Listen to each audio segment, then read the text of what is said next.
വൈഫൊക്കെ എന്ത് പറഞ്ഞു ഇത് കണ്ടിട്ട്, ഈ ട്രോള് കണ്ടിട്ട്?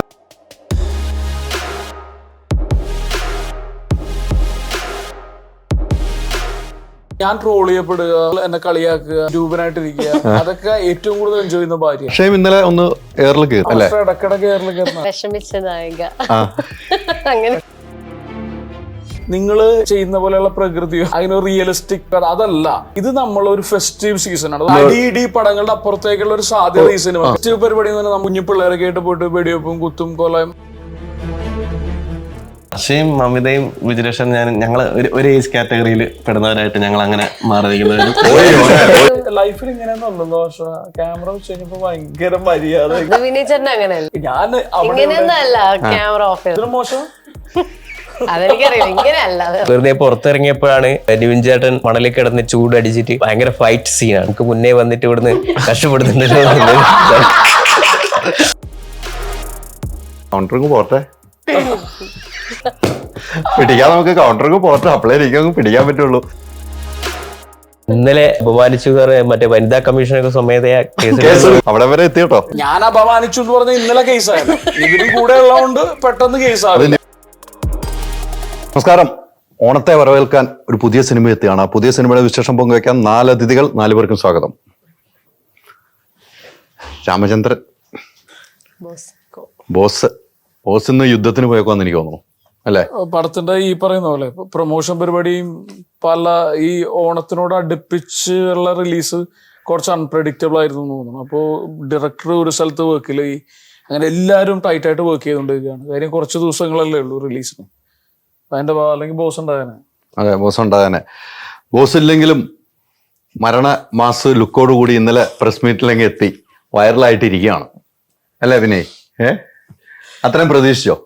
പ്രതീക്ഷിക്കാനോ? നമുക്ക് അങ്ങനെ പ്രതീക്ഷയില്ലല്ലോ. എന്റെ മുമ്പിൽ 2 ഓപ്ഷനാണുള്ളത്. ഒന്നിപ്പോ ഡെഫിനറ്റ്ലി ഞാൻ മജു എന്ന് പറഞ്ഞ ഒരു അടുത്ത സുഹൃത്തുണ്ട്, ഭയങ്കര അടുത്ത സുഹൃത്താണ്. അദ്ദേഹത്തിന്റെ സിനിമ ചെയ്തുകൊണ്ടിരിക്കുകയാണ്. ആ സിനിമയുടെ പേരാണ് പെരുമാനി. അപ്പൊ ആ പെരുമാനിയിലെ ക്യാരക്ടർ ഇങ്ങനെ ഇരിക്കുന്നത്. ഇങ്ങനെയല്ല, കുറച്ചും കൂടി രസമാണ് അയാള്. വേറൊരു തരത്തിലൊരു വിഗും സ്വർണ്ണപ്പല്ലും ഒക്കെ ഉള്ള ഒരാളാണ്. ഒരു ഇമാജിനറി ഗ്രാമം, അവിടെയുള്ള കഥാപാത്രങ്ങളും. വിജിലേഷ് അഭിനയിക്കുന്നുണ്ട്, ഞാനും വിജിലേഷ് ഒരുമിച്ചാണ്. ഭയങ്കര രസമുള്ള ഒരു ഗംഭീര സിനിമയാണ്. അപ്പൊ എന്റെ മുമ്പിൽ ഓപ്ഷൻ ഉണ്ട്. ഒന്നെങ്കിൽ ഈ പറയുന്നത് ഇത് പഠിച്ചിട്ട് ഡയറക്ടറിനോട് ഞാൻ പഠിച്ചു എന്നുള്ള പരിപാടി പറയുക, ഒന്നും പറ്റില്ല, അടുത്ത സുഹൃത്തായതുകൊണ്ട്. പിന്നെ പങ്കെടുക്കാതിരിക്കുക. അപ്പോ ഒരു സിനിമ ചെയ്യുമ്പോൾ നമുക്കൊരു തരത്തിലുള്ള ഭയങ്കര റെസ്പോൺസിബിലിറ്റി ഉണ്ട്. പ്രത്യേകിച്ച് നമ്മളെ സംബന്ധിച്ച് ഭയങ്കര പ്രിയപ്പെട്ട സിനിമയാണ്, ഒരുപാട് പ്രതീക്ഷയുള്ള സിനിമയാണ്. അപ്പോൾ പ്രസ് മീറ്റിൽ പങ്കെടുക്കാതിരിക്കാം, പ്രൊമോഷനിൽ പങ്കെടുക്കാതിരിക്കാം. കാര്യം തല പോലെ മീശ ഞാൻ പഠിക്കില്ല. കാര്യം അത്രയ്ക്ക് നല്ല സിനിമയാണ്, അത്രയ്ക്ക് സൗഹൃദമുള്ള സംവിധായകരാണ്, അതിൻ്റെ അപ്പുറത്തേക്ക് അത്രയ്ക്ക് പ്രതീക്ഷയുള്ള കഥാപാത്രമാണ്. അപ്പൊ ഇത് വെച്ചുകൊണ്ട് എന്ത് ചെയ്യാൻ പറ്റും എന്നുള്ള ആലോചനയുടെ പരിണിത ഫലമാണ് ഇന്നലത്തെ പരിപാടി. എനിക്കും കൂടെ അറിഞ്ഞൂടെ എന്താണ്. അത് ഇഷ്ടം. രാത്രി തന്നെ ട്രോളുകൾ നിറഞ്ഞു അല്ലേ? ഇനി ഒരർത്ഥത്തിൽ ഞാൻ ഭയങ്കര ഹാപ്പി ആയിട്ടോ. ശരിക്കും എന്നോട് ആളുകൾ ചോദിച്ചു, ഈ ആളുകൾ കളിയാക്കുന്നത് എങ്ങനെ ഈ സ്പിരിറ്റിൽ എടുക്കണമെന്നൊക്കെ. ഒരു നടനെ സംബന്ധിച്ച് നമ്മള് പ്രത്യേകിച്ച് ഒരു കമേഴ്ഷ്യൽ ആക്ടർ എന്ന് പറയാം, അതിന് നമ്മളെ സംബന്ധിച്ച് നമ്മൾ എത്ര പോപ്പുലാരിറ്റി ഉണ്ടാവുന്നു, എത്ര വിസിബിലിറ്റി ഉണ്ടാകും, നമുക്ക് നല്ലതാണ്. ഞാൻ പൊതുവെ ഒരു വൈറൽ കണ്ടന്റ് ഉണ്ടാക്കുന്ന ആളല്ല, ഞാൻ ഭയങ്കര ഔട്ട് ഗോയിങ് ആയിട്ടുള്ള ഒരാളല്ല. അപ്പൊ എന്നെ സംബന്ധിച്ച് ഒരു ദിവസം കുറെ ആളുകളിലേക്ക് എത്താനും അല്ലെങ്കിൽ ഒരുപാട് ആളുകളെ ചിരിപ്പിക്കാനും സാധിക്കുന്നു എന്ന് പറയുന്നുണ്ടല്ലോ. ഇതിന്റെ ഒരു എക്സ്റ്റൻഷനാണ് നമ്മുടെ സിനിമ കേട്ടോ. ഇതിന്റെ ഈ സിനിമ അങ്ങനെയാണല്ലോ. അപ്പൊ അതിന്റെ ഒരു സന്തോഷമുണ്ട്. ഇപ്പൊ ആർഷ എന്നൊക്കെ പറഞ്ഞ കൊടുക്കുന്ന വൈറലാണ്. അപ്പൊ ആർഷയ്ക്ക് ഒന്നും കുഴപ്പമില്ല. പക്ഷെ എന്നെ പോലെ നമ്മള് സാധാരണ ആക്ടേഴ്സിനെ സംബന്ധിച്ച് ഏറ്റവും കൂടുതൽ വിസിബിലിറ്റി ഉണ്ടാക്കുക, പിന്നെ ഏറ്റവും നല്ല ഫീലിംഗ് എന്താണെന്ന് അറിയാം, നമ്മള് കാരണം വേറൊരാൾക്ക് സന്തോഷം ഉണ്ടാകുക എന്നുള്ളതാണ് അല്ലേ? അപ്പൊ ഇത് കണ്ടിട്ട് ഇപ്പൊ പല ആളുകളും വിളിച്ചിട്ട് പറഞ്ഞു ഇത് കണ്ടിട്ട് വെറുതെ ചിരിക്കാനെന്ന്. അപ്പൊ ഒറ്റയ്ക്കിരുന്ന് ചിരിക്കാൻ കണ്ടിട്ട് വേറെ ആള് ചോദിച്ചു ഇയാൾക്ക് എന്തെങ്കിലും കുഴപ്പമുണ്ട്. ടിനിച്ചേനൊക്കെ വിളിച്ചിരുന്നു, ഞാനിത് ഒറ്റയ്ക്കിരുന്ന് ചിരിക്കുകയാണ്, നീ ആണെങ്കിൽ വേറെ പ്രയോഗങ്ങളൊന്നും ഇല്ലതാനോ, അപ്പൊ എന്തുകൊണ്ടാണ് ഇങ്ങനെയാന്നൊക്കെ ചോദിച്ചിട്ട്. അപ്പൊ അങ്ങനെ ഒരുപാട് ആളുകളെ ചിരിപ്പിക്കാൻ പറ്റിയെന്ന് പറയുന്നതിന്റെ സന്തോഷമുണ്ട്. ആ ചിരിപ്പിക്കലായിരിക്കും ഈ സിനിമയും. അതാണ് ഡെഫിനറ്റ്ലി ആ ലുക്കില് ചിരിച്ചിട്ടുണ്ടെങ്കിൽ സിനിമയില് ആ ലുക്കല്ല ആ സിനിമയില്. പക്ഷെ സിനിമയിൽ ചിരിപ്പിക്കാനുള്ള കുറെ സംഭവങ്ങളുണ്ട്. അത് തിയേറ്ററിൽ പോയി നിങ്ങൾ സിനിമ കാണണം തീർച്ചയായിട്ടും അല്ലെ? നമ്മള് രാമചന്ദ്രൻ ബോസ് കമ്പനിയിലേക്ക് വരുവാണ്. എങ്ങനെ ഉണ്ടായിരുന്നു? ദുബായിലായിരുന്നു ഫുൾ ഷൂട്ട്. നമ്മള് ഇന്നലെ ട്രെയിലർ കണ്ടു, അതിൽ നമുക്ക് വർക്കൗട്ട് ആയിട്ടുണ്ട്. ഇന്നലെ വൈകിയാണെങ്കിലും ഇറങ്ങി. അതിൽ നമുക്ക് സിനിമ എന്താന്ന് നമുക്ക് ഉൾക്കൊണ്ട് പോകാൻ പറ്റിയിട്ടുണ്ട്. എനിക്ക് പേഴ്സണലി ഇഷ്ടപ്പെട്ടു ട്രെയിലർ കണ്ടപ്പോൾ. അത്തരം ഒരു കഥാപാത്രത്തിലേക്ക് എത്തുന്നത് എങ്ങനെയാണ് നിവിൻ ഈ കൂട്ടുകെട്ടിലേക്ക്, ആ കമ്പനിയിലേക്ക് എത്തുന്നത്? നിങ്ങൾ നിവിനുമായിട്ട് പടങ്ങൾ ചെയ്തിട്ടുണ്ട്, ഇതിലേക്ക് എത്തുന്ന ഈ കഥാപാത്രം? 4 സിനിമ ചെയ്തു. അപ്പൊ നിവിന്റെ ഒരു പ്രത്യേകത എന്താണെന്നറിയോ? ഈ പറയുന്ന പോലെ ഒരു ബീങ് എ സ്റ്റാർ. ഞാൻ പൊതുവെ ഇങ്ങനെ ഭയങ്കര ടച്ചില് നിൽക്കുന്ന ആളല്ല പൊതുവെ. ഇങ്ങനെ കാര്യം എല്ലാവരും അവരവരുടെ ജീവിതമായിട്ട് തിരക്കുള്ള ആളുകളാണ്. അപ്പൊ അതിന്റെ ഇടയിൽ പോയിട്ട് ഹലോ ഗുഡ് മോർണിംഗ് എന്നൊക്കെ പറയുന്ന പരിപാടി തിരിച്ചു വിളിക്കും. അത്രേ ഉള്ളൂ. അതാരാണെങ്കിലും എനിക്ക് ഒത്തിരി അനുഭവമുള്ള നമ്മള് അത് ഒരു ബേസിക് മാനേഴ്സ് ആണ്. ഒരു ഒരു ഒരു ഒരു സഹജീവിനോടുള്ള ഒരു ബേസിക് സാധനമാണ്. അത് ആരാണെങ്കിൽ ഞാൻ തിരികെ വിളിക്കും. അപ്പൊ നിവിന്റെ ഇപ്പൊ ഞാൻ പ്രത്യേകിച്ച് കനകം കാമിനി കലഹം, അതിനുശേഷം നിവിൻ തന്നെ കുറെ ഫിലിം മേക്കേഴ്സിനെ നിവിന്റെ സിനിമകളിലേക്കൊക്കെ പറയുകയും നല്ല കഥാപാത്രങ്ങൾ, ഈവൻ നിവിൻ ചെയ്ത റാംസാറിന്റെ സിനിമയുണ്ട്, തമിഴ് സിനിമ, അതിൽ 2 ക്യാരക്ടേഴ്സ് ആയിരുന്നു. അതിൽ മലയാളം നടക്കുകയായിരുന്നെങ്കിൽ ഞാനും നിവിനും ആയിരുന്നു. ഗംഭീര പ്രൊജക്റ്റാണ്. അങ്ങനെ പല ഇപ്പോ ഷൈൻജാന്റെ അടുത്ത് മറ്റേ മഹാവീര്യർ പരിപാടി, അങ്ങനെ പല പരിപാടികളും. അപ്പൊ അങ്ങനെ നിവിൻ എന്നോട് പറഞ്ഞത് ഇതേപോലെ ഹനീഫ് ഒരു സിനിമ ചെയ്യുന്നുണ്ട്. അപ്പൊ താരം എന്ന് പറഞ്ഞ സിനിമയിൽ നമ്മൾ ഓൾറെഡി ഒരുമിച്ച് അഭിനയിക്കുന്നതിന്റെ തീരുമാനമൊക്കെ കടന്നിരുന്നു. അപ്പൊ ഇതൊന്ന് പോയിട്ട് കേൾക്കാവെന്നൊക്കെ ചോദിച്ചു. അപ്പൊ അങ്ങനെ ഞാൻ ഹനീഫ് അദേനിനെ കാണുകയും അവിടെ പോയി ഹനീഫിനോട് കണക്ട് ചെയ്ത് കഴിഞ്ഞപ്പോഴാണ് ഹനീഫ് വേറെ ലെവല് മനുഷ്യൻ. അതായത് വേറെ ഒന്നുമല്ല, ഗോദാർദോ സ്കോസസി അല്ല, ഭയങ്കര ഒരു വ്യക്തി എന്നുള്ള തരത്തിൽ നമുക്ക് ഭയങ്കര സ്നേഹം തോന്നുന്ന ഒരു മനുഷ്യൻ. ഈ സിനിമയെ കുറിച്ച് പറയുമ്പോൾ ഇത് പൂർണ്ണമായിട്ടും അദ്ദേഹത്തിന്റെ സിനിമയാണ്. ഇപ്പൊ നമ്മള് ഈ സിനിമയുമായി കണക്റ്റഡ് ആയിട്ടുള്ള എല്ലാ ഓർമ്മകളിലും അല്ലെങ്കിൽ എല്ലാ നല്ല കാര്യങ്ങളിലും ഹനീഫ് അദേനിയുണ്ട്. ഇപ്പോൾ നമ്മൾ എല്ലാ ആക്ടേഴ്സ് ആണെങ്കിലും ഹനീഫിന്റെ ഒരു രീതി, ഇപ്പോൾ തിരക്കഥ വായിക്കുമ്പോൾ നമുക്ക് അങ്ങനെ ചില തിരക്കഥകൾ, ഇപ്പോൾ പെരുമാനി എന്ന് പറഞ്ഞ തിരക്കഥ വായിച്ചപ്പോൾ ഞാൻ മൈൻഡ് ബ്ലോൺ ആയിരുന്നു. ശരിക്കും ഗംഭീര തിരക്കഥ എന്ന് പറയുന്ന പോലെ. ഹനീഫിന്റെ തിരക്കഥ വായിക്കുമ്പോൾ അങ്ങനെ ഒരു എക്സൈറ്റ്മെന്റ് ഒന്നും ഉണ്ടാവില്ല. പക്ഷെ ഹനീഫ് നമ്മളോട് പറയും ഹനീഫ് എന്താണ് ഉദ്ദേശിക്കുന്ന ഒരു സിനിമയിൽ കൂടെ എന്നുള്ള തരത്തിലൊക്കെ ഹനീഫ് പറഞ്ഞു. അപ്പോൾ ഹനീഫ് എന്നോട് പറഞ്ഞ എന്താണെന്ന് വെച്ച് കഴിഞ്ഞാൽ, ബ്രദർ, നിങ്ങള് ചെയ്യുന്ന പോലെയുള്ള പ്രകൃതിയോ അല്ലെങ്കിൽ അങ്ങനെ റിയലിസ്റ്റിക് അല്ലെങ്കിൽ ഭയങ്കര എക്സ്ക്ലൂസീവ് കോണ്ടന്റ് ഉള്ള പുതിയ കഥ അതല്ല. ഇത് നമ്മളൊരു ഫെസ്റ്റീവ് സീസണാണ്. അത് ഓണമാണെന്ന് പറഞ്ഞില്ല, ഇത് ഒരു സെലിബ്രേഷൻ സിനിമയാണ്, ഇതൊരു ഫെസ്റ്റിവൽ സിനിമയാണ്. അപ്പൊ നിങ്ങൾ ഇത് വായിക്കുമ്പോൾ അങ്ങനെ വായിക്കണം. ഒരുപക്ഷെ നിങ്ങൾക്ക് അറിയാവുന്ന തമാശയായിരിക്കും. അപ്പൊ നമ്മളുടെ ലക്ഷ്യം എന്ന് പറയാൻ വേണ്ടിയിട്ട് ഇതൊരു ഹ്യൂമറസ് പടമാണ്. ഇതിൽ മലയാളികൾക്ക് ഭയങ്കര ഇഷ്ടമാണ് കള്ളന്മാരുടെ കഥകൾ. ഇപ്പൊ ഞാൻ തന്നെ ഉറുമ്പുകൾ ഉറങ്ങാറില്ല എന്ന് പറഞ്ഞ പരിപാടിയൊക്കെ ചെയ്ത് അത് ഭയങ്കരമായിട്ട് വർക്ക് ആയതാ. അപ്പോൾ ഇതില് നമ്മള് മെയിൻ പരിപാടിയാണ് ഒരു കളവ്, പിന്നെ ഇതൊരു ത്രൂ ഔട്ട് ഹ്യൂമർ പരിപാടിയാണ്. അറ്റ് ദ സെയിം ടൈം ഒരു ഹീസ്റ്റി സിനിമയിൽ നടക്കുന്നുണ്ട്. അപ്പൊ നമ്മളിതൊരു ഗംഭീര പാട്ടുണ്ട്, അല്ലെങ്കിൽ സ്റ്റണ്ട് ഉണ്ട്, കുറെ തമാശയുണ്ട്. അപ്പോൾ ഒരു ഫെസ്റ്റീവ് സീസണ് ആളുകൾക്ക് ഫാമിലി ആയിട്ടൊക്കെ വന്നിരുന്നു തിയേറ്ററിൽ നിന്ന് ഫുൾ ഓൺ എൻജോയ് ചെയ്യാൻ പറ്റിയ ഒരു സിനിമയാണ് ക്രിയേറ്റ് ചെയ്യുന്നത്. അല്ലാണ്ട് വേറൊന്നും നമ്മളുടെ ഒരു ടാർഗറ്റ് അല്ല എന്ന് പറഞ്ഞു. അത് അയാൾ എന്ത് പറഞ്ഞു അത് അയാളെ സിനിമയെ കാണിച്ചു. കൃത്യമായിട്ടും ആ സിനിമ അങ്ങനെ തന്നെ ഉണ്ടാകുമെന്ന് ഇനി പ്രേക്ഷകർ തീരുമാനിക്കേണ്ടതാണ്. അക്ഷയും ഇന്നലെ ഒന്ന് എയറിൽ കയറി, ഇവർ രണ്ടുപേരും കൂടെ ഒന്ന് ഒരു പണി തന്നു അല്ലേ? ഇടക്കിടക്ക് എയറിൽ കയറുന്ന അതല്ലേ? ഇന്നലെ എല്ലാരും ഹെഡ്ലൈൻ അത് തന്നെയാ, വിഷമിച്ച നായിക. അങ്ങനെ എന്താണ് കൊറേ ഉണ്ട്. വിഷമിപ്പിച്ച് നമ്മളെ വിഷമിപ്പിച്ചു, അപമാനിച്ചു, നായികനെ അപമാനിച്ചു, അങ്ങനെയാണ് വന്നിരിക്കുന്നത്. എല്ലാം കണ്ടു അല്ലേ? കുറച്ചേ കണ്ടു, മൊത്തം വായിക്കാനുള്ള സമയം കിട്ടിയിട്ടില്ല. ഡാർക്ക് നായികയാണോ ഈ പറഞ്ഞ പോലെ? ഡാർക്ക് ഹ്യൂമറിലെ നായിക എന്ന് പറഞ്ഞത് നിവിൻ ഇന്നലെ പറഞ്ഞല്ലോ, ഇതിൽ കുറെ ഡാർക്ക് ഹ്യൂമർ ഉണ്ടെന്ന് പറഞ്ഞു. അതെയോ? ലൈഫിൽ ഇങ്ങനെയൊന്നുമല്ലോ. ക്യാമറ വെച്ച് കഴിഞ്ഞപ്പോ ഭയങ്കര മര്യാദ. അത് വിനീച്ചേട്ടൻ അങ്ങനെയല്ലേ? ഞാൻ ഇങ്ങനെയൊന്നല്ല ക്യാമറ ഓഫ് ചെയ്താൽ ഇതിനും മോശം. അതെനിക്കറിയില്ല. ഇങ്ങനെയല്ലാന്ന് ഞാൻ പറയുന്നുള്ളൂ. ഇങ്ങനെയല്ലാന്ന് ഞാൻ പറഞ്ഞു അല്ലെ? ഇങ്ങനെയല്ലാന്ന് പറയുന്നുള്ളൂ. എങ്കിലും നല്ലൊരു സിനിമയുടെ ഭാഗമായി അല്ലേ? കുറെ സിനിമകൾ ചെയ്തിട്ടുണ്ട്. ഇത് വേറൊരു ടൈപ്പ് സിനിമ എന്ന് തന്നെ നമുക്ക് പറയാം. ഹർഷ ചെയ്യാത്ത ഒരു സിനിമ ഏറ്റവും വലിയ സിനിമ അല്ലെ? ഹർഷ ഇനി അറിയപ്പെടുന്ന ബോസാൻ കമ്പനി എന്ന് അറിയണം അല്ലേ? അതാണല്ലോ കമ്പനിയിലെ ഹർഷ. ഞാൻ കേട്ടതെന്നറിയോ, ആഷിനെ അറിയപ്പെടുന്ന ബോസാൻ കമ്പനിയിലെ സ്റ്റാഫ്. അപ്പൊ ഓക്കെ അല്ലേ? കൗണ്ടറിങ് പോട്ടെ, പിടിക്കാൻ നമുക്ക് കൗണ്ടറിങ് പോട്ടെ, അപ്പളേ എനിക്ക് പിടിക്കാൻ പറ്റുള്ളൂ. നല്ലൊരു സിനിമയുടെ ഭാഗമായി. എങ്ങനെയാണ് ഈ സിനിമയിലൊക്കെ ഇപ്പൊ പറഞ്ഞ പോലെ കഥ കേട്ട് ഇഷ്ടപ്പെട്ടു? എന്തായാലും ദുബായിൽ ഷൂട്ട്, ദുബായി ഒക്കെ പോയി അടിച്ചു പൊളിച്ചു. എങ്ങനെ ഉണ്ടായിരുന്നു? ഒരു ഗംഭീര പാട്ടുണ്ടായിരുന്നു. അത് ഇന്നലെ പറഞ്ഞല്ലോ വേണ്ടാന്ന് അത് വെച്ചൊന്നും. വിടില്ല, അതിങ്ങനെ പറയണം. പക്ഷെ അത് നടന്ന സംഭവം വേണ്ട കേട്ടോ പറയണം, അല്ലെങ്കിൽ ഗംഭീര പറയില്ല കേട്ടോ. പാട്ട്. അയ്യോ സത്യമാണ്, പറയുന്നതൊക്കെ സത്യമാണ്. പക്ഷെ അതിങ്ങനെ അവിടെ 2 മാസം ഇത് തന്നെയായിരുന്നു. രാവിലെ കാണുമ്പോ വരുമ്പോ ഒരുപാട് വിഷമിച്ചിരിക്കുകയല്ലേ. അപ്പൊ എനിക്ക് ഒരു സുഹൃത്തിന്റെ സങ്കടമാണ് അത് നമ്മൾ ഒരുപാട്, അല്ലെങ്കിൽ ഈ സിനിമ ചെയ്യാനുള്ള ഇത് സുഹൃത്തിന്റെ സങ്കടമായിട്ട് തോന്നുന്നുണ്ടോ? മേജർ അല്ല ആത്മാർത്ഥ സുഹൃത്തിന്റെ ആത്മാർത്ഥ സുഹൃത്ത് അല്ല ആത്മാർത്ഥ സുഹൃത്തിന്റെ സങ്കടമാണ്. പക്ഷെ എന്താ വെച്ചാൽ ഇതിങ്ങനെ ഇത് പബ്ലിക്കായിട്ട് ഇങ്ങനെ പറഞ്ഞോണ്ടേയിരിക്കും. ആളുകൾ അറിയണമല്ലോ, ആളുകൾ അറിയണമല്ലോ. അല്ല ഞാൻ നിർത്തി, ഈ പാട്ടിന്റെ കാര്യം ഞാൻ പറയില്ല. ഗുഡ്. അപ്പൊ ആ പാവത്തിനോട് എന്തെങ്കിലും ചോദിക്കാം. ഈ പറഞ്ഞതുപോലെ നല്ലൊരു സിനിമയുടെ ഭാഗമായി അല്ലേ? എങ്ങനെയുണ്ടായിരുന്നു ഈ പറഞ്ഞ ദുബായിലായിരുന്നു ഷൂട്ട്? പൂർണ്ണമായിട്ടും ദുബായിലായിരുന്നു ഷൂട്ട്. 2 മാസം 2 മാസം അല്ലേ? 2 മാസത്തോളം ദുബായ് ഷൂട്ടായിരുന്നു. എങ്ങനെയുണ്ടായിരുന്നു? നല്ലായിരുന്നു. ഞാൻ ഇന്നലെ പറഞ്ഞത്, ഞാൻ ഏറ്റവും ഫൺ ഉണ്ടായിരുന്ന സെറ്റായിരുന്നു. കാര്യം അങ്ങനത്തെ കോമഡി പടമാണല്ലോ, അപ്പൊ ആരും അങ്ങനെ സീരിയസ് മൂഡല്ല. എല്ലാരും എപ്പോഴും കോമഡി കൗണ്ടർ, മൊത്തം നമ്മുടെ ഷൂട്ട് സമയമൊക്കെ എല്ലാവരും ഇംപ്രൊവൈസ് ചെയ്യുന്നു, അങ്ങനത്തെ പരിപാടികളൊക്കെയായിരുന്നു. അപ്പൊ മൊത്തത്തോടെ ജോളി മൂഡായിരുന്നു സെറ്റിൽ എപ്പോഴും. അങ്ങനെ ഭയങ്കര സീരിയസ്, എല്ലാവരും ഇങ്ങനെ മസിൽ പിടിച്ച് അങ്ങനെയൊന്നും ആയിരുന്നില്ല. പിന്നെ ഇപ്പൊ നിവിൻ ചേട്ടനാണെങ്കിലും വിനയ് ചേട്ടൻ എല്ലാവരും വളരെ ഫ്രണ്ട്ലി ആയിട്ടുള്ള ആളുകളാണ്. അപ്പം അങ്ങനത്തെ ഒരു മൂഡായിരുന്നു മൊത്തത്തോടെ. ഇതിലെ കഥാപാത്രം ജെസിക്ക എന്ന് പറയുന്ന ഒരു ക്യാരക്ടറാണ്. എനിക്കൊന്ന് പറഞ്ഞാൽ നമുക്ക് കഥയിലേക്ക് പോകരുത് കേട്ടോ. നമ്മളെല്ലാവരും ഒരു ട്രെയിലറിൽ കണ്ട പോലെ ഒരു ഗ്യാങ് ആയിട്ട് ഒരു മിഷൻ, ഒരു ഹൈസ്റ്റ് വർക്ക് ചെയ്യാണ് നമ്മള്. അതാണ് സിനിമ. നമ്മുടെ ഹൈസ്റ്റ് വർക്ക് ചെയ്യുന്നത് ഞങ്ങളൊക്കെയാണ്. അതിന്റെ ഇടയിൽ വന്ന് പെടുന്ന ഒരു കഥാപാത്രമാണ് ആശ. വന്ന് പെടുവാണ്. അവർ 1.5 പെടലായിരുന്നു അല്ലേ മൊത്തത്തില്? അല്ലേ?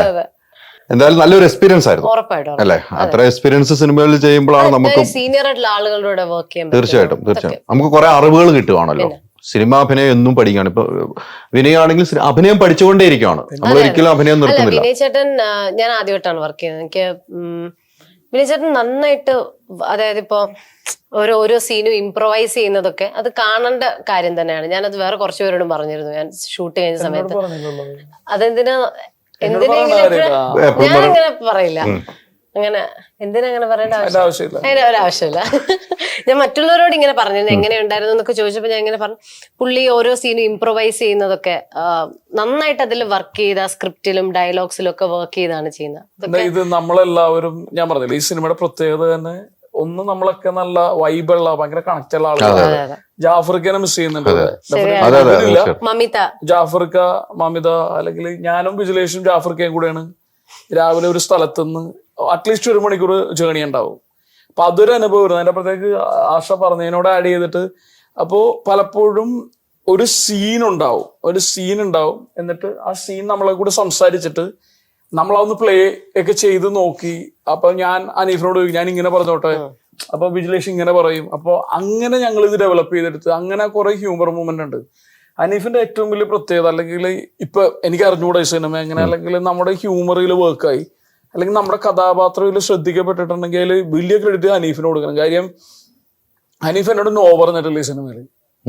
അതായത് സിനിമ തുടങ്ങിയത് മുതല് ഒരു സീനൊക്കെ നിങ്ങൾ ചെയ്യുന്നൊക്കെ പറയും. അപ്പൊ നമ്മൾ പോയിട്ട് നമ്മൾ ചെയ്യുമ്പോൾ ആദ്യത്തെ 1-2 ദിവസം തന്നെ എനിക്ക് പിടുത്തം കിട്ടി. അതായത് പുള്ളി ഫുൾ ഫ്രീഡം തരികയാണ്.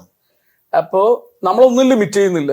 അപ്പൊ നമ്മള് ഫുള്ളി അങ്ങോട്ട് അഴിച്ചു വിടുകയാണ്. എന്നിട്ട് പുള്ളി കട്ട് ചെയ്യാനുള്ള മുഴുവൻ പോസിറ്റീവ് കട്ട് ചെയ്യും. അപ്പൊ അങ്ങനെ ഡെവലപ്പ് ചെയ്താണ്. ഇപ്പൊ ഞാനല്ലാണ്ട് ഭയങ്കര ഇംപ്രൂവ് ചെയ്ത് നമ്മളൊന്നുമല്ല, നമ്മള് എന്തെങ്കിലും വർക്ക് ആയിട്ടുണ്ടെങ്കിൽ നമ്മൾ ആസ് എ ഗ്രൂപ്പ് ചെയ്തതാണ്. ഗ്രൂപ്പിൽ നിന്ന് ഒരു ആലോചനയും ഒരു പ്ലാൻ ചെയ്യുമ്പോൾ അത് ഡയറക്റ്റ് ഇഷ്ടമാവുന്നു. അനീഫ് കറക്റ്റ് ആയിട്ട് പറയും എന്ത് വർക്കായി. അല്ലെങ്കിൽ ചിലപ്പോ ഒട്ടും വർക്ക് ചെയ്യാത്തൊരു തമാശ പറഞ്ഞിട്ട് ആ തമാശ ചിലപ്പോ ഇതിൽ വർക്ക് ആകുമെന്നൊക്കെ നമ്മൾ വെറുതെ ചെയ്തൊക്കെ നോക്കും. അപ്പൊ ചിലപ്പോ വർക്ക് ആവും. അതെ അത് കൃത്യമാണ്. ലക്ഷം എന്തുണ്ട് വിശേഷമൊക്കെ? നല്ല വിശേഷം. എന്താണ് ഇങ്ങനെ സൈലന്റ് ആയിട്ടിരിക്കണേ? ഇവരിങ്ങനെ പറഞ്ഞോണ്ടിരിക്കില്ലേ, നമുക്ക് സമയം കിട്ടും. എന്റെ ഇടയ്ക്കൊക്കെ കാര്യങ്ങൾ സംസാരിക്കണം. ചോദിക്കട്ടെ. സ്പേസ് കൊടുക്കുന്നില്ല എന്ന് പറയുന്ന ഒരു പരാതികളുണ്ട്. ഇല്ല അതുകൊണ്ടല്ല, ചോദിച്ചാലേ പറയാൻ പറ്റൂ. ചോദിച്ചാലേ പറയുള്ളൂ. ചോദിച്ചാലേ പറയാൻ പറ്റൂ. അത് നമുക്ക് പൊതുവെ അറിയാലോ. ഒരു സൈലന്റ് ആണ്. അങ്ങനെ സൈലന്റ് ആയിട്ട് സിനിമയിൽ നിൽക്കാൻ പറ്റില്ല കേട്ടോ. സൈലന്റ് ആയിട്ടും നിൽക്കാൻ പറ്റുമെന്ന് തെളിയിച്ചുകൊണ്ടിരിക്കുകയാണ്. Very good. എനിക്ക് ഇഷ്ടപ്പെട്ടു. തീർച്ചയായിട്ടും നിങ്ങൾ ഒത്തിരി ഇഷ്ടമാണ്. പ്രേക്ഷകർക്ക്. അതുകൊണ്ട് തന്നെയാണല്ലോ നിങ്ങൾ ഓരോ സിനിമയിൽ വരുന്ന ഓരോ ക്യാരക്ടറും പ്രേക്ഷകർ ഇരുകൈ നീട്ടി സ്വീകരിക്കുന്നത്. എല്ലാം വ്യത്യസ്തമായി വരുന്നുണ്ടല്ലോ. ഇപ്പം ഒന്നിൽ തന്നെ ആയിട്ട് നിന്ന് പോകുന്നില്ലല്ലോ. സീരിയസ് കഥാപാത്രങ്ങളിലേക്ക് വരുന്നു, കോമഡിയിലേക്ക് വരുന്നു. അത്രയും കഥാപാത്രം ചെയ്യുമ്പോഴാണ് ഒരു പ്രേക്ഷകർ നമ്മൾ ഏറ്റെടുക്കുമ്പോൾ നമുക്കുണ്ടാകുന്ന ഒരു സന്തോഷം. ആ ഒരു ലെവലിലേക്ക് എത്തി നിൽക്കുകയാണ് അല്ലേ? തോന്നുന്നു. അല്ല അത് തന്നെ അല്ലേ അഭിനയ്? ഒരു ഡൗട്ടും വേണ്ട. എങ്ങനെയുണ്ട് ഇതിലെ കഥാപാത്രം? ഈ പറഞ്ഞ പോലെ കമ്പനി ഈ സിനിമയിലേക്ക് എത്തിപ്പെടുന്നത് എനിക്ക് തോന്നുന്നു വളരെ യാദൃശ്ചികമായിട്ട് ഈ സിനിമയിലേക്ക് എത്തിപ്പെട്ട ആളാണ്. പെട്ടെന്നായിരുന്നു. ഒരു ഷൂട്ടൊക്കെ തുടങ്ങുന്നതിന്റെ ഒരു 3-4 ദിവസം മുന്നേ ഒക്കെയാണ് എന്നെ വിളിക്കുന്നത് ഈ സിനിമയിലേക്ക്. എനിക്ക് തോന്നുന്നു ആരോ പകരം എത്തിയ ഒരാളാണെന്ന് തോന്നുന്നു എനിക്ക്. അപ്പോൾ ഇതിലേക്ക് വന്ന സമയത്ത് കുറെ കൺഫ്യൂഷൻ ഉണ്ടായിരുന്നു. എങ്ങനെയാണ് ഞാൻ പുറത്ത് ഷൂട്ടിന് പോകുന്നത് ആദ്യമായിട്ടാണ്. അപ്പോൾ എങ്ങനെയാണ് ഇവർ തമ്മിലുള്ള സിങ്ക് എന്നൊക്കെ കുറച്ച് കൺഫ്യൂഷൻ ഉണ്ടായിരുന്നു. പിന്നെ അനീഫ് അദേനി എന്ന് പറഞ്ഞ ഡയറക്ടറെ പറ്റി സിനിമകൾ കണ്ടിട്ടുള്ള പരിചയം മാത്രമേ ഉള്ളൂ. നേരിട്ട് പരിചയമില്ല. പുള്ളി എങ്ങനെയാണെന്ന് അറിയില്ല. പുള്ളി സോഷ്യൽ മീഡിയയിലോ അല്ല ഇന്റർവ്യൂയിലോ ഒന്നും വരുന്ന ആളല്ല. പുള്ളി എങ്ങനെയാണെന്ന് അറിയില്ല. അതിൻ്റെ ഒരു ടെൻഷനൊക്കെ ഉണ്ടായിരുന്നു. പക്ഷെ സിനിമ തുടങ്ങി കുറച്ച് ദിവസം കഴിഞ്ഞപ്പോഴത്തേക്കും അതിൻ്റെ മൂഡ് നമുക്ക് കിട്ടി. അപ്പോൾ പിന്നെ ഓക്കെയാണ്. പിന്നെ പറയുകയാണെങ്കിൽ ഈ ക്യാരക്ടർ ട്രെയിലർ കണ്ടുപോലെ തന്നെ ഒരു രസകരമായിട്ടുള്ള ക്യാരക്ടറാണ്. എല്ലാ ഇമോഷൻസും ഉള്ളൊരു ക്യാരക്ടർ തന്നെയാണ്. സക്കറിയ എന്നാണ് ക്യാരക്ടറിൻ്റെ പേര്. ഈ പറഞ്ഞ പോലെ തന്നെ ചെയ്തതിൽ നിന്ന് കുറച്ചുകൂടി ഡിഫറെൻ്റ് ആയിട്ട് ഇതിൽ ചെയ്യാനൊക്കെ ഉള്ളൊരു ക്യാരക്ടറാണ്. പിന്നെ ഈ വിദേശത്തേക്ക് ഷൂട്ടിന് ആദ്യമായിട്ട് പോകാൻ ഞാൻ ആദ്യമായിട്ടാണ് പോകുന്നത്. ആദ്യമായിട്ട് പോവാം. വിദേശത്ത് പ്രോഗ്രാമിലൊക്കെ പോയിട്ടുണ്ട്? പ്രോഗ്രാമിനൊന്നും പോയിട്ടില്ല. ഫസ്റ്റ് ടൈമാണ്. അല്ലേ? എങ്ങനെയുണ്ടായിരുന്നു ആ എക്സ്പീരിയൻസ്? എങ്ങനെയുണ്ടായിരുന്നു? നല്ല എക്സ്പീരിയൻസ് ആയിരുന്നു. ഞങ്ങള് ഇത്രയും ദിവസം ഉണ്ടെന്ന് പറഞ്ഞപ്പോ ഭയങ്കര പ്രതീക്ഷയിലാണ് പോയത്.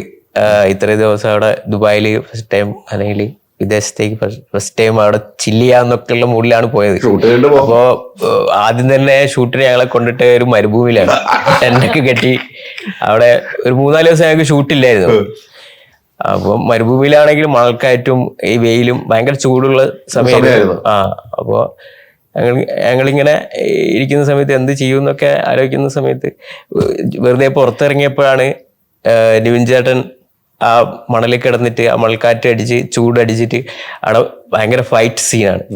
ഭയങ്കര സമാധാനമായി. എന്നാലും ഒരാള് ഞങ്ങൾക്ക് മുന്നേ വന്നിട്ട് ഇവിടുന്ന് കഷ്ടപ്പെടുന്നുണ്ടല്ലോ. അപ്പൊ അങ്ങനെ ആണ് അതിന്റെ ഒരു എക്സ്പീരിയൻസ്. ഒരു സ്ഥലത്തും പോകാനൊന്നും പറ്റില്ല. ഷൂട്ടിംഗ് സ്ഥലത്ത് തന്നെ പോയി ഇനി പോവാൻ സ്ഥലമൊന്നും ഒന്നുമില്ല. ഒരുപാട് എല്ലാ സ്ഥലം കണ്ട്. റാസൽ ഖൈമ, ഷാർജ, ദുബായ്, പിന്നെ അങ്ങനെ യുഎയുടെ എല്ലാ സ്ഥലങ്ങളിലും, ഖത്തർ ഒമാനിലൊന്നും പോയില്ല എന്നുള്ളൂ. ദുബായ് എല്ലാ സ്ഥലത്തും ഷൂട്ടുണ്ടായിരുന്നു. എല്ലാ സ്ഥലത്തും ഷൂട്ടുണ്ടായിരുന്നു. ഓടിയായിരുന്നു ഷൂട്ട് ചെയ്തു അല്ലെ?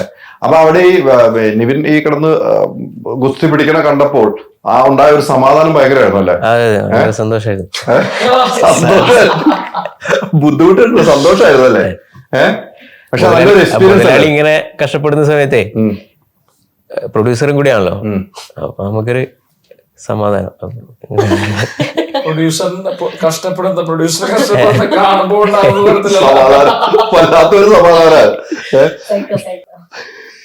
ഞാൻ പറഞ്ഞിട്ടില്ല. ഡാർക്ക് ഹ്യൂമർ ആണത്. ഡാർക്ക് ഹ്യൂമർ ആണ്. ഇന്നലെ മറ്റേ അപമാനിച്ചു മറ്റേ വനിതാ കമ്മീഷനൊക്കെ സ്വമേധയാ സംശയമുണ്ട്. അവിടെ വരെ എത്തിയോ? പിന്നെ എന്റെ ഒരു സമാധാനം എന്താന്ന് വെച്ച് കഴിഞ്ഞാല് നിവിനും കൂടെയുള്ളതാണ്.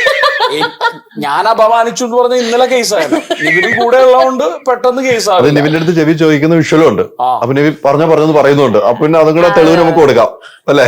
നിവിൻ ഉള്ളതുകൊണ്ട് ഞാൻ രക്ഷപ്പെട്ടു. അല്ലെങ്കിൽ കൊച്ചി എനിക്ക് പിന്നെ വേറെ ഒന്നും പറയാൻ പറ്റില്ലല്ലോ. പിന്നെ എന്റെ മുമ്പിലുള്ളത് മറ്റേ സുഖമില്ലാത്ത വെച്ചാൽ പറയേണ്ടി വരും. മാനസികമായിട്ട് എന്തോ കുഴപ്പമുള്ള ഒരു കുട്ടിയാണ്. അതും കൂടെ പറഞ്ഞു. അത് അപമാനം ഇല്ല, പറയേണ്ടി വരും. അങ്ങനെ നമുക്ക് കേസിൽ നിന്ന് ഊരിപ്പോണ്ടേ. സുന്ദരിയും സുശീലയും അതൊക്കെയാണ് കേട്ടോ. അങ്ങനെ തോന്നുന്നുണ്ടോ? പിന്നല്ലേ, ഞങ്ങൾ എത്ര ഇന്റർവ്യൂ ആയെന്നറിയോ? ഞങ്ങൾ എത്രയോ വർഷങ്ങളായിട്ടോ. ഞങ്ങൾ തുടക്കം ഞങ്ങളുടെ കാര്യം പറയുന്നു. നമ്മളിപ്പോ ഞങ്ങളുടെ കാര്യമാണ്. ഞങ്ങൾ പണ്ട് ഫ്രണ്ട്സാ. ഫസ്റ്റ് സിനിമ ഇന്റർവ്യൂ എടുത്താ ഔട്ട്. ആര് ഏതാണ് ഫസ്റ്റ് സിനിമ? ഫസ്റ്റ് 18-ാം പടി. ഓ, അതിൽ ഞങ്ങള് അടിപൊളി ഒരു ഇന്റർവ്യൂ എടുത്താണ്. അന്ന് കുറെ കാര്യങ്ങൾ നമ്മൾ അല്ലെ അതെ. പറഞ്ഞു പോയതാണ്. ഭയങ്കര ഡെയറിങ് ആണ്, ഭയങ്കര ബോൾഡ് ആയിട്ടുള്ള ഒരു പെൺകുട്ടിയാണ്. ഇന്നലത്തെ എല്ലാം ഒന്ന് നേരെ ആക്കാനുള്ള പരിപാടി പരിശ്രമമാണ് കേട്ടോ. അതിൽ വീഴരുത്. ഒരിക്കലും ഇല്ല. അതിൽ വീണ ഞാൻ സമ്മതിക്കില്ല ഒരിക്കലും ഇല്ല. അല്ലേ? പക്ഷെ അതിൽ വീഴരുത്. പറഞ്ഞ ക്ലാസ് കൊടുക്കണേ. ഞാൻ ഈഫിനോട് കുറെ പറഞ്ഞാണ്, പറ്റുമെങ്കിൽ ആ പാട്ട് എടുക്ക്. കണ്ടോ, വിടില്ല. അത് വിടൂല, കറങ്ങി കറങ്ങി അതിൽ തന്നെ വരും. അതായത് ആഷയുടെ മനസ്സിൽ എന്നോട് എപ്പോഴും പറഞ്ഞു, അതായത് ചേട്ടാ മരുഭൂമിയില് മറ്റേ ആമിർ ഖാൻ ഹസനൊക്കെ കൂടെയുള്ള പാട്ടുണ്ടല്ലോ, മരുഭൂമിയുടെ നടുക്ക് നായിക ഞാൻ അങ്ങനെ പറഞ്ഞിട്ടില്ല.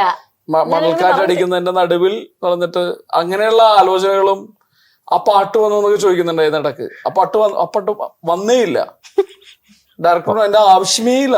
ഭയങ്കരമായിട്ട് വർക്ക്ഔട്ട് ചെയ്ത് വന്ന് ഞാൻ അങ്ങനെ ഒന്നും പറഞ്ഞിട്ടില്ല. ഡാൻസ് ഉണ്ടാവുമെന്ന് ചോദിച്ചു. ആശ നന്നായിട്ട് ഡാൻസ് ഒക്കെ കളിക്കും. അപ്പൊ ഡാൻസ് ഞാൻ ഇങ്ങനെ സ്റ്റെപ്പ് ചെയ്താലോ എന്നൊക്കെ ഇടയ്ക്ക്. അത് റീലെങ്കിലും എടുക്കായിരുന്നു. നമുക്ക് ആ ശ്രീനാഥനോട് എന്തെങ്കിലും ചോദിക്കാം. അല്ല, അങ്ങോട്ട് പോകണ്ട. അത് റീലെങ്കിലും എടുക്കായിരുന്നു. അതല്ല, പക്ഷെ ഇതൊക്കെ തള്ളാട്ടോ. ഇതെല്ലാം ഫുൾ തള്ളാണല്ലേ. ഒരാളെ മാക്സിമം എങ്ങനെയൊക്കെ തേജോവധം അത് ഓക്കെ ആണോ അവിടെ?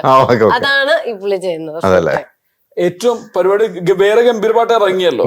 അപ്പൊ ഒരു പാട്ടുള്ളൂ പടത്തില്. ആ പാട്ടിലാണെങ്കിൽ കൊച്ചില്ല. ആ പാട്ടിൽ ഞങ്ങളൊക്കെ ഉണ്ട്. ഞങ്ങളൊക്കെ ഭയങ്കര ഡാൻസ് ഒക്കെ. ആശ ബേസിക്കലി ഗംഭീര ഡാൻസറാണ്. പക്ഷെ ഡാൻസ് അറിയുന്ന ആശ ഇല്ല, ആ പാട്ടിലില്ല. ബാക്കി ഞങ്ങളൊക്കെ ഉണ്ട്. ഞങ്ങളൊക്കെ നന്നായിട്ടുണ്ടെന്ന് ഡയറക്ടർ പറയും. എല്ലാ സിറ്റുവേഷൻ അനുസരിച്ച് ആശ ആ പാട്ടിൽ ഈ പുള്ളി തന്നെ അല്ല, ഈ സിറ്റുവേഷനിലില്ല. ഞങ്ങൾ പാട്ട് കഴിഞ്ഞിട്ടാണ് ആശയുടെ എൻട്രി. ഓർമ്മയായിട്ടെങ്കിലും കൊടുക്കായിരുന്നു വീണ്ടും ഒരു സ്റ്റെപ്പ്. അപ്പൊ മനസ്സിലുണ്ടായിരുന്നു. ഇപ്പോഴാണ് വിനയ് പറഞ്ഞ കറക്റ്റായിട്ട്. ഇപ്പം തങ്ങളല്ല. പാട്ടിന്റെ കാര്യം എനിക്ക് ദുഃഖമുണ്ട്. നമുക്ക് നോക്കാം. അടുത്ത സിനിമയിൽ ഇനിയുണ്ടല്ലോ സിനിമ, കിടക്കുമല്ല ഇനി സിനിമ. എനിക്ക് ഇന്നലെ മനസ്സിന്റെ ആഴത്തിൽ തട്ടിയ ഒരു ഡയലോഗായിട്ട് നിങ്ങൾ ഇന്നലെ പറഞ്ഞു. ഞാൻ ഇന്നലെ പ്രസ് മീറ്റിലും ചോദിച്ചു. പുതിയ ആളാണ് വന്നപ്പോ സെക്യൂരിറ്റി മാറ്റി നിർത്തി ഇല്ലേ? അപ്പൊ ആ പോസ്റ്റർ ഒന്ന് നോക്കാൻ പറഞ്ഞു. പക്ഷെ സിനിമ കണ്ടു കഴിയുമ്പോൾ അതേ സെക്യൂരിറ്റി ഇങ്ങനെ ക്യൂ നിന്ന് കൊണ്ടുപോകും. അത്രയും പെർഫോമൻസ് ഈ സിനിമയിൽ കാഴ്ചവെച്ചിട്ടുണ്ടെന്നേ എന്ന് ഞാൻ പറഞ്ഞാൽ തെറ്റുവോ? ഉണ്ടോ അവന്? തെറ്റുവോ? ഞങ്ങൾ ഒരുമിച്ചാണ്. അതായത് ഈ സിനിമ തുടങ്ങുന്നത് മുതൽ അവസാനം വരെ ഞങ്ങൾ ഒരുമിച്ചാണ്. ഞങ്ങളെല്ലാവരും കൈൻഡ് ഓഫ് ഈക്വൽ സ്പേസിലാണ് അഭിനയിച്ചിരിക്കുന്നതൊക്കെ. അപ്പൊ അതേപോലത്തെ ഒരു ഷീനാനെ സംബന്ധിച്ച് ഒരു ഇത്ര വലിയൊരു കമേഴ്ഷ്യൽ സിനിമയില് ഒരു കമേഴ്ഷ്യൽ ബ്രേക്ക് പോലത്തെ സിനിമയായിരിക്കും. അങ്ങനെ ആയിരിക്കട്ടെ. എന്തായിരുന്നു സിനിമ? ഈ സിനിമയിലേക്ക് എങ്ങനെയാണ് എത്തിപ്പെടുന്നത്? സിനിമയിലോട്ട് ഞാൻ ആദ്യം അഭിനയിക്കുന്ന സിനിമ നോൺസെൻസ് എന്ന് പറഞ്ഞ സിനിമയാണ്. വിനയേട്ടനെ കണ്ടിരുന്ന ഒരുമിച്ച സിനിമയാണ്. ഒരുമിച്ച് കോമ്പിനേഷൻ സീനിലായിരുന്നു. പക്ഷെ വിനയേട്ടൻ പ്രിവ്യൂ ഒക്കെ കണ്ടിട്ട് നല്ല അഭിപ്രായമൊക്കെ പറഞ്ഞു. ഞങ്ങൾ അന്നോട്ട് എനിക്ക് വിനയേട്ടൻ ഈ പറഞ്ഞ എന്തെങ്കിലുമൊക്കെ സാധ്യത ഉണ്ടെങ്കിൽ സജസ്റ്റ് ചെയ്യാറൊക്കെ ഉണ്ട്. പിന്നെ ഈ സിനിമയിലോട്ട് എത്തുന്ന ഞാൻ ഇതിനും പ്രൊഡക്ഷനിൽ വർക്ക് ചെയ്തിട്ടുണ്ട്. പ്രൊഡക്ഷൻ മാനേജറായിട്ട് തന്നെ. പ്രൊഡക്ഷൻ മാനേജറും നൻപകൽ നേരത്തെ മയക്കം, ചുരുളി, മഹാവീരർ, മലയക്കോട്ടയുടെ പ്രീ പ്രൊഡക്ഷൻ വരെ ഉണ്ടായിരുന്നു. അപ്പൊ ഈ മഹാവീരർ വെച്ചിട്ടാണ് പോളി ജൂനിയർ പിക്ചേഴ്സുമായിട്ടുള്ള ബന്ധം തുടങ്ങുന്നത്. അപ്പൊ തൊട്ട് അവരുടെ പരിപാടികളിലൊക്കെ സജീവമായിട്ടുണ്ടായിരുന്നു. ഈ സിനിമ 2 കൊല്ലം മുമ്പ് തുടങ്ങേണ്ട സിനിമയായിരുന്നു. അപ്പൊ ആ സമയത്ത് പോളി ജൂനിയറിനോട് ഞാൻ ഹനീഫിക്കയും മഹേഷിനെ, അനിരുദ്ധ്, അങ്ങനെ അവരുടെ ടീമിനെ മൊത്തം ഒരു പരിചയമൊക്കെ ആയിട്ട് നിൽക്കുകയായിരുന്നു. അതിന്റെ ഇടയിലാണ് എനിക്ക് കൃഷാന്തേട്ട സംവിധാനം ചെയ്യുന്ന ആവാസ വ്യൂഹം, പുരുഷപ്രേതം സിനിമകളുടെ അഭിനയമാണ് ആഗ്രഹം. അപ്പൊ ഇതിന്റെ ഇടയിൽ കൂടെ പോയി അത് ചെയ്യും. അപ്പം നല്ല സിനിമ കിട്ടാൻ വേണ്ടിയാണ് എന്ത് ചെയ്തിട്ടാണെങ്കിലും സിനിമയ്ക്കകത്ത് നിൽക്കുക എന്നുള്ള പരിപാടിയിലാണ്. ഈ ആവാസവ്യൂഹം എന്ന സിനിമയിലെ അഭിനയത്തിന് ഈ പറയുന്ന മികച്ച നടന്റെ ഫൈനലിസ്റ്റില് സ്റ്റേറ്റ് അവാർഡില് ശ്രീനാഥ് ഉണ്ടായിരുന്നു. ബെസ്റ്റ് ആക്ടർ കാറ്റഗറിയിൽ ബിജുചേട്ടന് കിട്ടിയ വർഷം ഏറ്റവും മികച്ച നടന്മാരുടെ ഫൈനലിസ്റ്റില് ശ്രീനാഥ് ഉണ്ടായിരുന്നു. ആവാസവ്യൂഹം പരിഗണിച്ചിട്ടുണ്ടായിരുന്നു. അപ്പൊ അതിനകത്തുള്ള രാഹുലേട്ടനും എന്റെയും പരിപാടി അതിനകത്ത് അതിനുണ്ട്. അങ്ങനെ ഈ അവസാനം ഞാനല്ല ഇത് ചെയ്യേണ്ടിയിരുന്നത്. വിജയലക്ഷ്മൺ പറഞ്ഞ പോലെ അവസാനം ആയപ്പോഴത്തേക്കും 2 ക്യാരക്ടേഴ്സിൽ നിന്ന് മാറി. ഇത് അങ്ങനെ നോക്കി ഈ സിനിമയിൽ നിവിൻ പോളി ഒഴിച്ച് വേറെ ആരുമല്ല ഇതൊന്നും ചെയ്യേണ്ടിരുന്നത്. എന്റെ റോള് വേറെ ആരോ ചെയ്യേണ്ടായിരുന്നു. ആശയുടെ റോള് സിനിമയിൽ ഉണ്ടായില്ല എന്ന് അത് എഴുതി ചേർത്താന്ന് പറയാല്ലേ. അപ്പൊ അങ്ങനെയൊക്കെയാണ് എല്ലാ ആളുകളും. അല്ല, നമുക്ക് ഏത് വഴിക്ക് വരുമെന്ന് നമുക്ക് പറയാൻ പറ്റില്ല. സിനിമയാണ് അല്ലെ? സിനിമ ആളുകൾ മാറി വരാം, അല്ലെ? ചിലപ്പോൾ ഷൂട്ടിങ്ങില് ഡേറ്റുകൾ ക്ലാഷായിട്ട് എന്തുകൊണ്ടാണ് അവരുടെ അടുത്താണ് എനിക്ക് ഏറ്റവും കൂടുതൽ നന്ദിയുള്ളത് ആരാണെങ്കിലും എനിക്ക് ആ ഒരു അവസരം കിട്ടിയെന്നുള്ള അദ്ദേഹത്തോട് ഏറ്റവും നന്ദിയുള്ളത്. എന്തായാലും നല്ല സിനിമയുടെ ഭാഗമായല്ലോ അല്ലെ? നമ്മൾ ഇത്ര നാളത്തെ കഷ്ടപ്പാടിൽ ഒരു നല്ല സിനിമയുടെ നല്ലൊരു കമ്പനിയുടെ കൂടെ, ഒരു വലിയ ക്യാൻവാസിലുള്ള വലിയ സിനിമയുടെ ഭാഗമാകുമ്പോൾ ജിവിനും ലിസ്റ്റും പ്രൊഡ്യൂസർ നല്ലൊരു കമ്പനിയുടെ കൂടെയാണ്. അതെ അതെ അത്ര ഒരു ബാൻഡുകൾ നമുക്ക് വേണമല്ലോ, നല്ല ആർട്ടിസ്റ്റുകൾ അല്ലെ? എങ്ങനെ ഉണ്ടായിരുന്നു? എൻജോയ് ചെയ്തോ? പിന്നെ ഉറപ്പായിട്ടും നന്നായിട്ട് എൻജോയ്. വിനയ് ഫോട്ടോ ഒക്കെ ഭയങ്കര സപ്പോർട്ടല്ലേ? പിന്നെ എല്ലാരും ജാഫർക്ക, വിനേട്ടൻ, നിവിൻ ചേട്ടൻ എല്ലാരും. അതെ, അർഷയുടെ പേര് പറയാം. അർഷയും ഈ പറഞ്ഞ അർഷയും മമിതയും വിജുലേഷൻ ഞങ്ങള് ഒരു ഏജ് കാറ്റഗറിയിൽ പെടുന്നവരായിട്ട് ഞങ്ങൾ അങ്ങനെ മാറിയിരിക്കുന്നവരും. ഇത്രയും സപ്പോർട്ട് ചെയ്തിട്ട് പോയില്ലേ കയ്യിന്ന്? അതായത് ഈ പിള്ളേര് 22 വയസ്സുള്ള പിള്ളേരാണ്. ആശയം മമിത ആ കാറ്റഗറിയിലേക്ക് കാസ്റ്റ് ചെയ്യപ്പെട്ട 2 പേരെ കണ്ടോ? നമ്മളല്ല, അത് ഏത് ഏജ് ഗ്രൂപ്പാണത് ശ്രീനാഥ്? മറ്റേ കമ്പനി വൈവിധ്യം അല്ല, പക്ഷെ എനിക്ക് ഇഷ്ടമല്ല, കറക്റ്റ് ആണ്. അതുകൊണ്ട് പറഞ്ഞില്ലെന്നേ ഉള്ളൂ. ഒരു സീനിയേഴ്സ് ആയതുകൊണ്ട് സീരിയസ് ഞങ്ങള് ശരി സത്യം ഞാൻ പറയട്ടെ, അങ്ങനെ ഒരു ഏറ്റക്കുറച്ചിലുകൾ ഉണ്ടായിരുന്നില്ല. ഞങ്ങള് എല്ലാരും ഒരു ഭാഷ ശരിക്കും ഏജ് ബേസ് ഭയങ്കര താഴത്തേക്കാണ്. പക്ഷെ നമ്മളെല്ലാരും കണ്ടംപററീസ് ആണ്. അല്ലെങ്കിൽ ഞങ്ങൾ പറയുന്ന തമാശകളും, അല്ലെങ്കിൽ ഞങ്ങള് എവിടെ പോണെങ്കിലും, അല്ലെങ്കിൽ ഞങ്ങളെല്ലാരും കോ ആക്ടേഴ്സ് ആയിട്ടാണ്. ഇവിടെ സീനിയർ ജൂനിയർ ഉണ്ടായില്ല, ടിൽ ആൻ എക്സ്റ്റെന്റ് നിവിൻ അടക്കം. പിന്നെ ജാഫർഖാനെ കൂട്ടണ്ട, ജാഫർക്ക വേണമെങ്കിൽ 10 വയസ്സിലേക്ക് താഴെ. ജാഫർക്ക പൊളി. എന്നെ സംബന്ധിച്ച് ഈ പറയുന്ന സിനിമയുടെ ഏറ്റവും എൻജോയ്മെന്റ് എന്ന് പറഞ്ഞ ഒരു ഏരിയ ജാഫർക്കാണ്.